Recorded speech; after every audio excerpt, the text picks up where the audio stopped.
Yeah, I remember when I was the bailiff on the Tony Randall show, each week when he walked in the court, I would say, "All rise, the Court of Common Pleas is now in session. The Honorable Judge Walter O. Franklin presiding."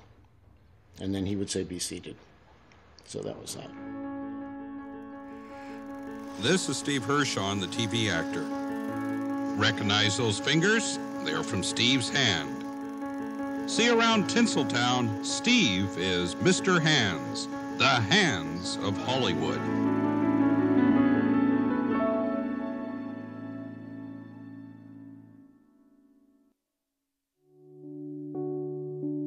In 1966, I had the opportunity either to become an editor, a stuntman, or an extra. The guy that wanted me for the stunt work, he says, "You're going to end up busted up." The editor says, "You work in a little room with no windows," and that's pretty hard to tell a 22-year-old guy. So I went for the extra work. Really, Captain Kirk, I must protest this treatment. Oh, Mr. Jones, with an armful. I thought you said Tribbles liked everybody. But they do.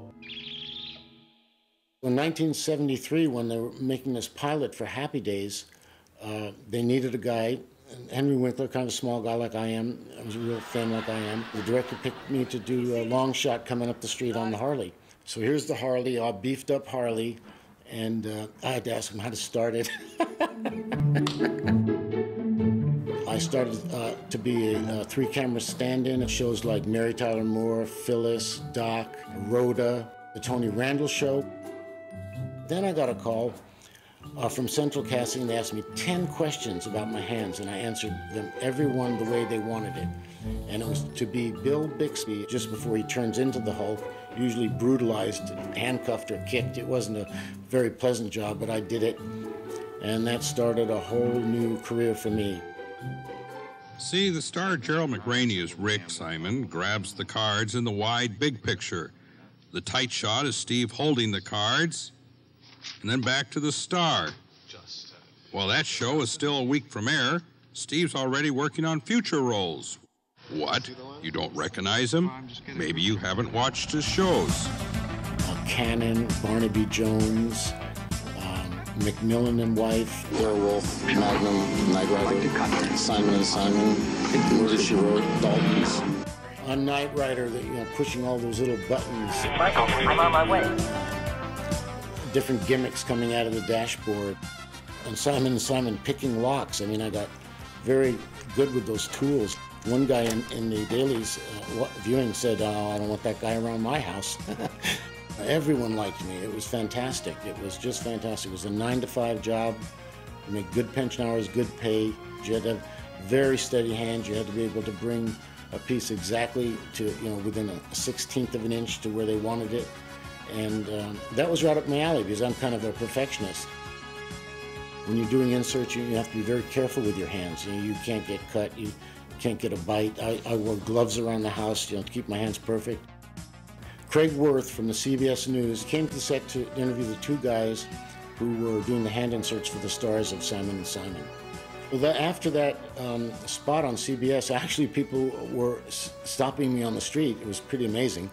And saying, "I saw you last night on the CBS News." Shoot again. Okay. And again. And again. It's tedious, demanding, and long hours. You do have to be careful. I mean, I wear gloves now when I'm working on my car and around the house, and you never know when you're going to have an accident. And I don't dwell on it, but I do have to take some precautions because one bad move and I'm out. Looking back on that, it was like a 1 in a million shot to get into a position like that. I didn't realize what I had in my hands.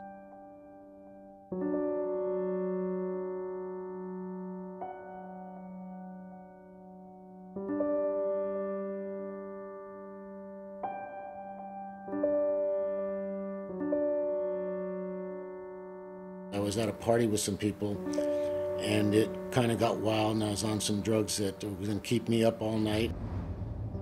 A guy was stopped at the stop sign, and I had the right of way, and he pulled up to the stop sign, stopped, and he pulled out in the middle of the street and stopped. And I just T-boned him. That's how quick a perfect setup in life can end. I always thought you could hold on to the wheel. You know, I was a pretty strong guy, but the wheel broke. Spoke of the wheel broke my humerus ball in here in the socket. And my face just spidered out the dashboard. This hand was like 3 times as big as normal. I had to call Central Casting at 3 in the morning to tell them that I couldn't show up to do Miami Vice, Don Johnson's hands on my Miami Vice, and I wasn't going to be able to show up to do Gerald McCraney's hands on Simon and Simon.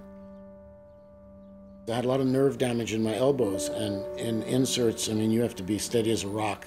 And I remember coming back and trying to do inserts and a paper rattling, and a guy comes in and grabs the other corner for me. I mean, that was it. That was the end of me as far as inserts went, and you can't blame them. You know, they pleaded with me, and I said, I can't do it. And my career was over, and if I called in for a job, I mean, I was just nobody. They give the work to the people who are working, and they, you know, didn't have much compassion to give me any more work.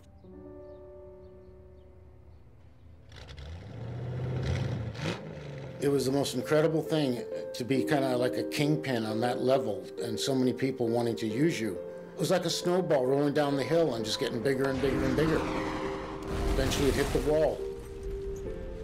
I had like 4 or 5 good years doing inserts, and just a lot of fond memories.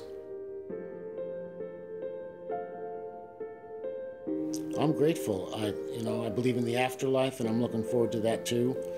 You know, I have dreams with my mom and dad. I think they're on the astral plane. I think when you go to sleep at night, you actually leave your body. You know, it breathes and heart beats by itself. You don't have to be there. And so the consciousness goes out for the night, and you know, you come back in the morning, and I've had a lot of fantastic dreams, and I'm pretty content. I'm just happy that I had a good life, and it's still going on. Why do you think your hands have made you famous? What is it about your hand? I think I was in the right place at the right time, really. Honestly, that was it. That's about it, Rye. I don't know what to say.